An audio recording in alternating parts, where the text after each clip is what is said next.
buka juga tu. Ada can lagi.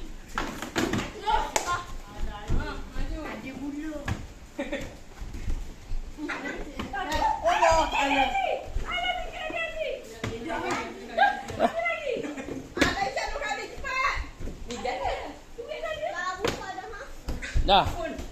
Dapat dah kawan, dapat dah. Kopi. Kopi. Kopi goyang. Kotak je handphone. Allah kopi. Kopi mana dia? Duit. Siapa buat dia punya handphone?